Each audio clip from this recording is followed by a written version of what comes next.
সিলেটের মাঠে এমন এক ছক্কা হাঁকালেন যে বল গিয়ে পড়ল স্টেডিয়ামের ছাদে। সতীর্থের এমন দুর্দান্ত ব্যাটিংয়ের দিন নিজের চেনা ছন্দে ফিরেছেন তাহিদ হৃদয়।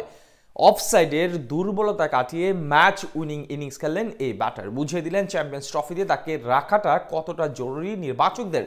সিলেট স্ট্রাইকার্সের বিপক্ষে এদিন প্রায় 180 স্ট্রাইক রেটে ম্যাচ জিতেই মাঠ ছেড়েছেন তাহিদ হৃদয়ের এমন দুর্দান্ত ব্যাটিং নিয়ে বাকিটা জানবো রিপোর্ট। হৃদয়ের ব্যাটটা মন জয় করতে পারছিল না অনেক দিন ধরেই। সমালোচকরাও মাথা নাড়া দিয়ে উঠেছিল এই সময়ের মাঝে, কিন্তু অবশেষে তার কাছ থেকে দেখা মিলল হৃদয় জোড়ানো ইনিংস। ফরচুন বরিশালের জার্সিতে অসাধারণভাবে ম্যাচ শেষ করে জানান দিলেন চ্যাম্পিয়ন্স ট্রফির আগে নিজের ছন্দে ফিরেছেন এই ডানহাতি। এদিন অবশ্য সবচেয়ে আলোচনার বিষয় ছিল তারই সতীর্থ কাইল মায়ার্সের ছক্কার ঘটনা। ব্যাট হাতে এই ক্যারিবীয় দানব রীতিমতো তাণ্ডব চালান সিলেট আন্তর্জাতিক ক্রিকেট স্টেডিয়ামে। চার ছক্কার ফুলঝুরিতে শীতের অলসতা ভেদ করে উত্তাপ ছড়ান 22 গজে। সেখানেই একটি ছক্কা হাঁকিয়ে বল নিয়ে ফেলেন স্টেডিয়ামের একদম ছাদে, যেটি সেখানে ড্রপ করে চলে যায় মাঠের বাইরে। পরবর্তীতে নতুন বল দিয়ে খেলা শুরু হয়। শেষ পর্যন্ত 190 স্ট্রাইক রেটে 4টি ছক্কা ও 5টি চারের সাহায্যে মাত্র 31 বলে 59 রান করেন তিনি। এদিকে মায়ার্সের দানবীয় ইনিংসের দিন রানের ধারায় ফিরেছেন তাহিদ হৃদয়। গত টি-20 বিশ্বকাপের পর থেকেই হাসছিল না তার ব্যাট। টানা বাজে ফর্মের কারণে দলে থাকাটাই তার জন্য মুশকিল হয়ে পড়েছিল।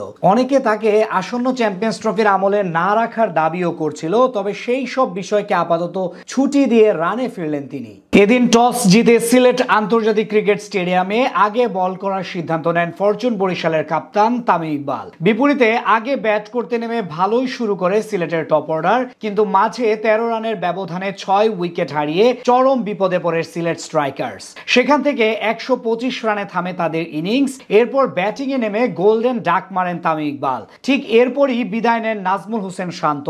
তাদের দ্রুত সাজঘরে ফেরার পরই ইনিংসের হাল ধরেন তাহিদ হৃদয় ও কাইল মায়ার্স।